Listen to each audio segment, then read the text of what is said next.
Keynesian superstar Paul Krugman just recently put out an article detailing a new technique that the capitalist class is using to avoid paying taxes. I should point out that this is tax avoidance, not tax evasion. One is illegal, the other is not. The technique is being called inversion.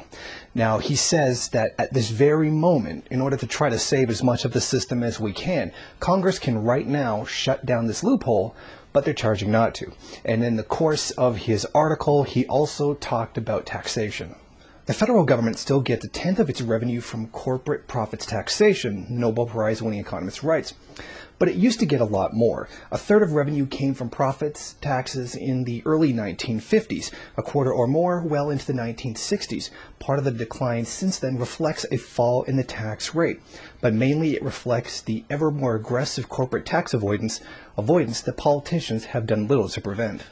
One of the biggest problems facing the United States in terms of budget shortfalls is the ruling class, the capitalist class, or the so-called 1%, not paying their taxes. Now, here is how Paul Krugman describes the inversion technique. U.S. operations are owned by its foreign subsidiary, not the other way around, and uses this role reversal to shift reported profits out of American jurisdiction to someplace with a lower tax rate. Now, this might sound familiar. I mean, this is not really a new tactic. It's a new twist on an existing one. Normally we've heard the stories about how a U.S. company's main office is in another country like the Cayman Islands. And then because it's outside the jurisdiction, it doesn't pay taxes, but it's still a registered American company. Well, see, that's what's happening different this time.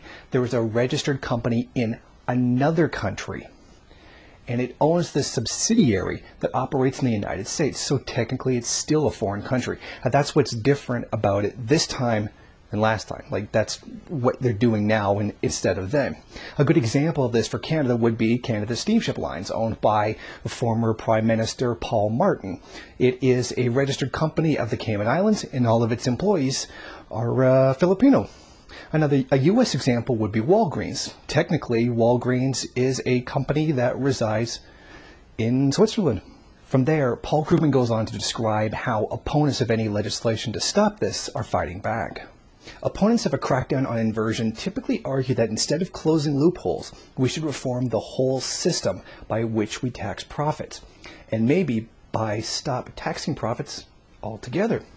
They also tend to argue that taxing corporate profits hurts investment and job creation, but these are very bad arguments against ending the practice of inversion.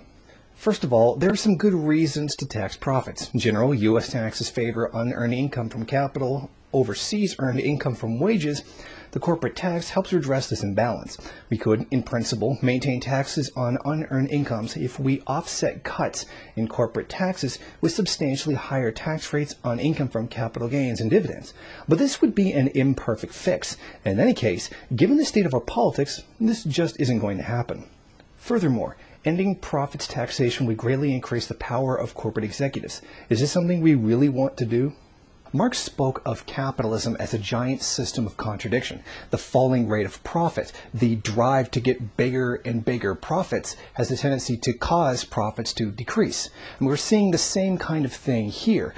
They have this great system in which they can make so much money, yet their drive to get more money is weakening that system more and more every day.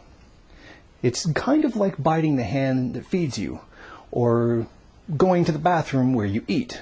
It's that kind of a thing. Each of their individual drive for profits is causing all of them to destroy where they are. And should we really be surprised that Congress doesn't seem willing to step in and do something about it? I mean, this is capitalism, right? After all, we live under the dictatorship of capital. So really, this is one of those things that reminds us that capitalism cannot be reformed. A bunch of liberal, democratic pieces of legislation or people being quasi-angry and marching in the street with signs isn't going to accomplish anything. This is one of those things about capitalism that can't be changed. It's one of those evils that cannot be regulated. We have to get rid of this system altogether. And the only thing that liberals like Paul Krugman advocate is to just try to do some little thing, which even if by some chance actually accomplishes its goal, it would just be undone by the next president anyway. Thank you for watching. Please comment and rate the video. If you liked it, hit subscribe or check out some of these other great videos.